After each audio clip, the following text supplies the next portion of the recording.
नमस्कार दोस्तों। आरोग्य यानी कि निरोगी रहना, स्वस्थ रहना। पर कौन नहीं चाहता कि वह हमेशा निरोगी रहे, स्वस्थ रहे और मस्त रहे।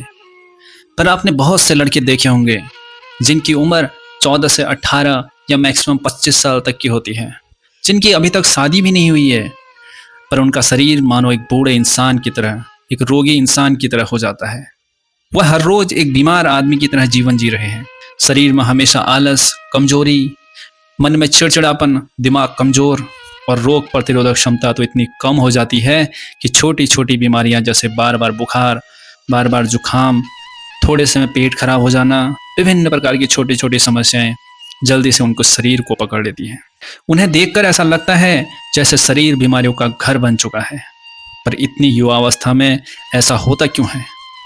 जहाँ इस उम्र में शरीर जोश, ताकत और उत्साह से भरा होना चाहिए, वहाँ पर निराशा, कमजोरी, उदासीनता शरीर में घर कर जाती है। पर ऐसा होता क्यों है? इसका मुख्य कारण क्या है? आज हम इस वीडियो में इसके बारे में ही बात करेंगे और जानेंगे। आज से सैकड़ों साल पहले हमारे सनातनी ब्रह्मचारी ने अपने ग्रंथ ब्रह्मचर्य ही जीवन है और वीर नासी मृत्यु है में ब्रह्मचर्य और आरोग्य यानी निरोगी के बारे में क्या लिखा था, उसके बारे में इस वीडियो में आपको बताने वाला हूँ। इसलिए वीडियो अंत तक जरूर देखें।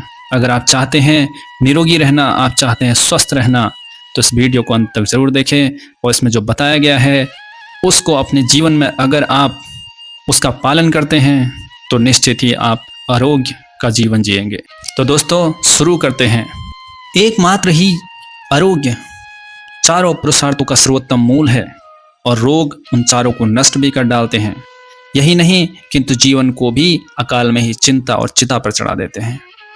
सच है, रोगी पुरुष किसी काम का नहीं होता, वह सब के लिए बोझ स्वरूप हो जाता है। रोगी संसार और परामर्थ दोनों में नालायक बना रहता है। रोगी मनुष्य के लिए सब संसार शून्य बन जाता है। उसके लिए भोग विलास की संपूर्ण चीजें भी दुखदायी बन जाती है। रोगी पुरुष चाहे राजभवन में रहे, चाहे हिमालय में रहे, कहीं भी सुखी नहीं हो सकता। उसकी रोती हुई सूरत तभी मिट सकती है कि वह या तो मिट्टी में मिल जाए या प्रकृति के अनुसार पुनः शुद्ध बर्ताव करने लग जाए और अपना वीर धारण करने लग जाए। निसर्ग के राज्य में मूलतः प्रत्येक प्राणी नसीम, निरोग और परम सुंदर और सब प्रकार से पूर्ण तथा अव्यंग पैदा होता है।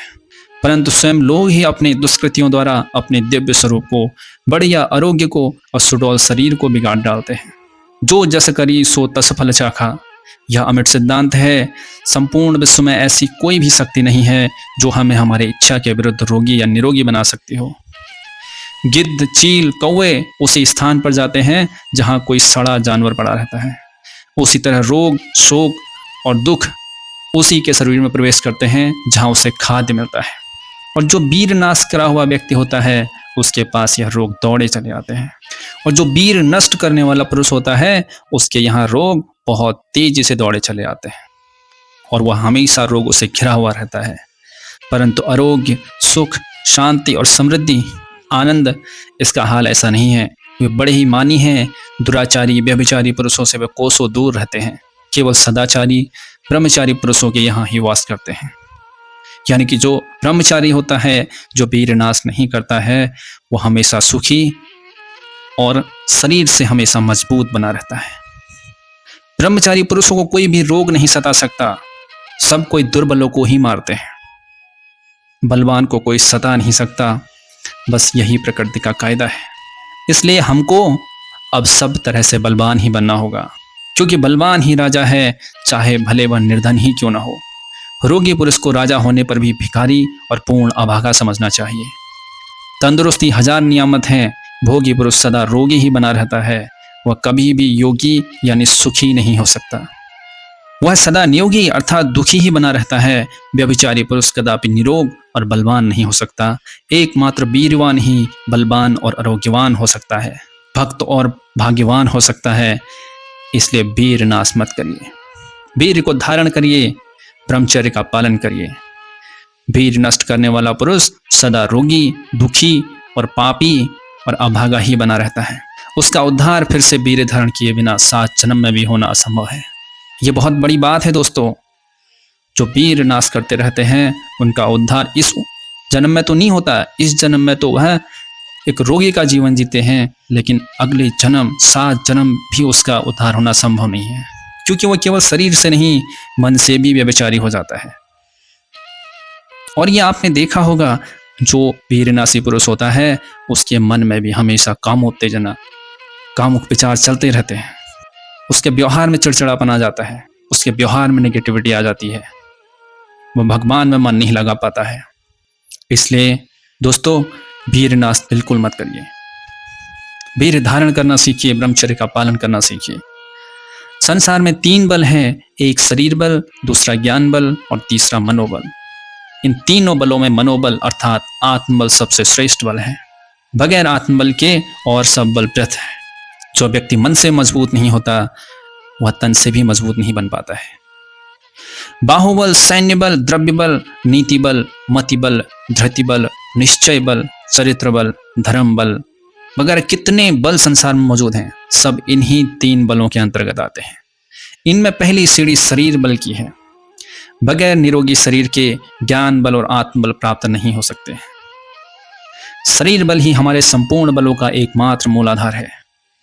इसलिए हमें व्यायाम और ब्रह्मचर्य के द्वारा सबसे पहले शरीर सुधार अवश्य कर लेना चाहिए। आज हमें हमारे समाज के उत्थान के लिए आत्मबल और चरित्र बल की तो बहुत अधिक आवश्यकता ही है, परंतु उसके साथ साथ शारीरिक बल और ज्ञान बल की भी अत्यंत और अनिवार्य रूप से आवश्यकता है। शरीर बल न होगा तो हम संसार में संग्राम विजय प्राप्त नहीं कर सकेंगे। दुर्बलता के कारण हम दूसरों के तथा काम, क्रोध, रोग आदि वैरियों से सदा दास ही बनी रहेंगे, क्योंकि शरीर अगर कमजोर होगा तो छोटे छोटे रोग भी हमारे शरीर में बस जाएंगे और हमारा जीवन बर्बाद कर देंगे। हमें घर में भी यदि कोई जबरदस्ती घुस जाता है तो उसे बाहर खसोट कर ले जाने के लिए हमें शरीर बल ही देना होता है। बगैर शरीर बल के वह डाकू खुशी से बाहर नहीं निकलेगा।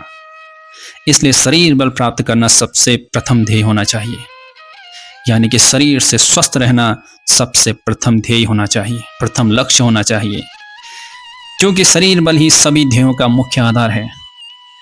बगैर शरीर सुधार के हम किसी अवस्था में सुखी और स्वतंत्र नहीं हो सकते हैं, ना ही किसी काम में सिद्धि प्राप्त कर सकते हैं। शरीर रोगी होने पर संसार का कोई भी पदार्थ व व्यक्ति हमें कभी सुखी और शांत नहीं बना सकता है। केवल हम ही अपने को एकमात्र सुखी और स्वतंत्र और शांत बना सकते हैं। इसलिए शरीर सुधार हमारा प्रथम लक्ष्य होना चाहिए, क्योंकि यही चारों पुरुषार्थों का मुख्य मूल है और इसी में हमारी मुक्ति, स्वतंत्रता भरी हुई है। कहते हैं sound mind in sound body, यानी कि शरीर सुखी और पुष्ट है तो आत्मा भी सुखी और पुष्ट है। शरीर दुखी और दुर्बल है तो आत्मा भी दुखी और दुर्बल है। यही प्रकृति शास्त्र का नियम है। शरीर निरोगी होने पर हमारी आत्मा भी अत्यंत निर्मल, बली और सामर्थ्य संपन्न बन जाती है। शरीर में आत्मा की उन्नति का होना कठिन है। इसलिए प्रकृति के नियम अनुसार चलकर सदाचरण द्वारा ब्रह्मचारी बनकर अपना शरीर सुधार लेना हमारा सबसे प्रथम और श्रेष्ठ कर्तव्य है। हमारा केवल यही एकमात्र शरीर नहीं, स्थूल, सूक्ष्म, करण और महाकरण, ऐसे हमारे 4 शरीर और इनके अतिरिक्त हमारे इस शरीर रूपी साम्राज्य में असंख्य शरीरधारी कीटाणुओं की सेना सर्वत्र भरी हुई है, जो कि हमारे शरीर की दिन रात रक्षा करती है। इन सब की राजा हमारी आत्मा है। अगर यह सुखी रहेंगे तो हम आत्मा हमारी सुखी रहेगी।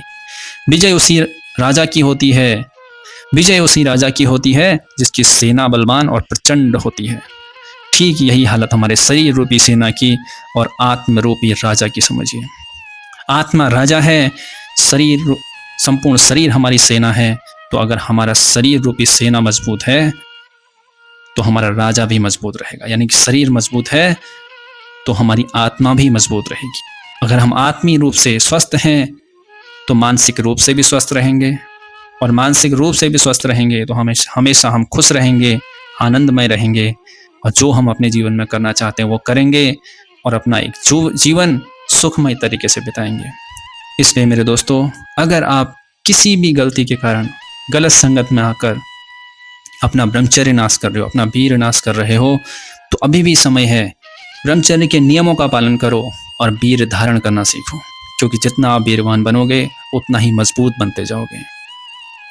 और यह बात अक्षरशः सत्य है दोस्तों, क्योंकि मैं खुद इसका भुक्तभोगी रह चुका हूँ बहुत समय तक।